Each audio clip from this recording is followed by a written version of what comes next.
السلام علیکم ملګرو د نو ذی الحجه د یوم عرفه روجا د دې د نیولو څومره فضیلت دی دا چې تاسو واورئ تاسو به حیران شئ خو بعضې فسادګر فتنه خورونکي او باطل پرسته را پیدا شوي دي هغه ظالمان د دې نه هم انکار کوي د یوم عرفې د روجې فضیلت چې تاسو واورئ تاسو به حیران شئ او د یوم عرفې دا روجه لازمي ونیسئ په ځان فرض وګڼئ ځکه د دې فضیلت چې تاسو واورئ تاسو به حیران شئ نو راځئ دا راسره واورئ د علماء حق نه دی مفتی محمد ندیم صاحبو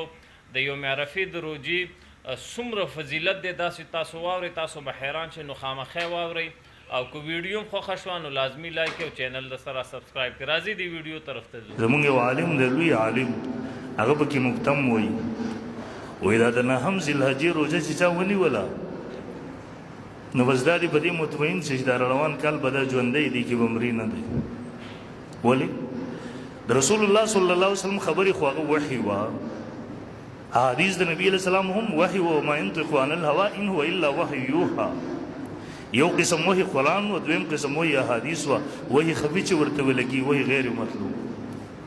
الله به در روان کال ګناهونه ورته معاف کوي نو ګناهونه به الله معاف کوي چې بنده ګناه خو وکړي نو چې ګناه کوي د هغې لپاره خو دنیا کې ژوند هم ضروري دی نو د حدیث نه معلومېږي چې دا روژه چا ونیوله روان کال به دی ژوندی وي او علما وایي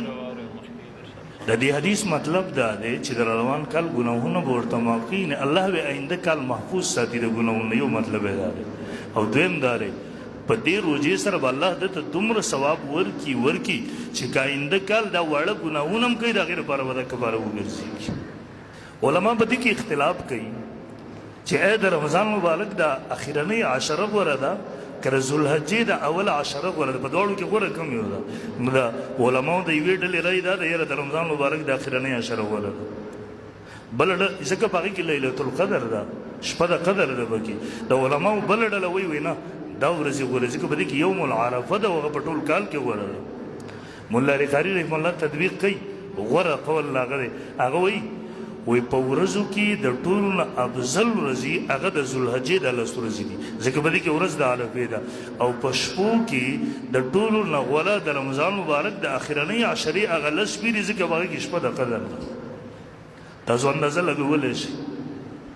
د علماو هغه اختلاف ثمرې چې راوباسي په کال په ټولو ورځو کې غوره ورځې دا لس ورځې دي خو د هغې دا مطلب هم نه دی چې دا د دې ورځې روژې د رمضان مبارک د روژو نه غوره شي خو فرضي عمل دی په نفلي روژو کې د ټولو نه غوره روژه هغه د نهمې ذوالحجې ده او بیا د هغې د اته روژې یعنې د دې اوله عشره کې چې سړی روژې نیسي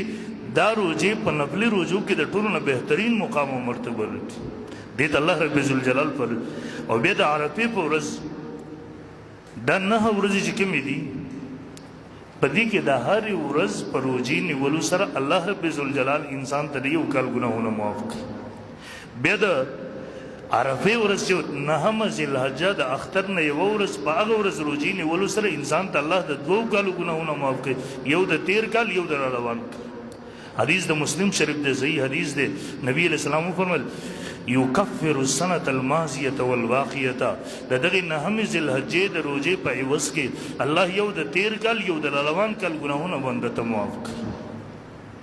او په حدیث د ترمذي کې راځي نبی علیہ السلام ور صيام یوم عرفه انی احتسب علی الله ان یکفر السنة التي قبله والسنة التي بعده زه د الله نه امید ساتم چې په نهمه ذی الحجه باندې څوک روژه نیسي الله به یو د تیر کال یو د روان کال ګناهونه ورته معاف کوي نور هم تقریبا د صحیحین و حدیث په ګڼ تعداد کې صحیح احادیث راغلي دي چې هغه په دغې باندې دلالت کوي چې دې نهه روژې بیا خصوصا د عرفې روژه الله د دوو کالو ګناهونه ورباندې معاف کوي نو دا موقع نه یې ضایع کول پکار زمونږ یو عالم دی لوی عالم هغه پکې مقتم وایي وی دا د نهم ذی الحجې روژه چې چا ونیوله نو بس دا دې په دې مطمئن شي چې دا روان کال به دا ژوندی دی کې به مري نه دی ولې د رسول الله صلی الله علیه وسلم خبرې خو هغه وحي وه حدیث د نبی علیه السلام هم وحي و ما ينطق عن الهوا ان هو الا وحي یوحى یو قسم وحی قرآن و دویم قسم وحی احادیث و وحی خفی چې ورته ولګي وحی غیر مطلوب الله به در روان کال ګناهونه ورته معاف کوي نو ګناهونه به الله معاف کوي چې بنده ګناه خو وکړي نو چې ګناه کوي د غیر بالغ دنیا کې ژوند هم ضروري دی نو د حدیث نه معلومیږي چې دا روزه چا ونی ور روان کال به ژوند دی علماء وایي د دې حدیث مطلب دا دی چې د روان کال ګناهونه به ورته معاف کوي نه الله به آینده کال محفوظ ساتي د ګناهونو یو مطلب یې دا دی او دویم دا دی په دې روزې سره به الله دته دومره ثواب ورکي چې که آینده کال دا واړه ګناهونه هم کوي د هغې لپاره به دا کفاره وګرځېږي نو دومره لوی اجر راغی د دغې ورځې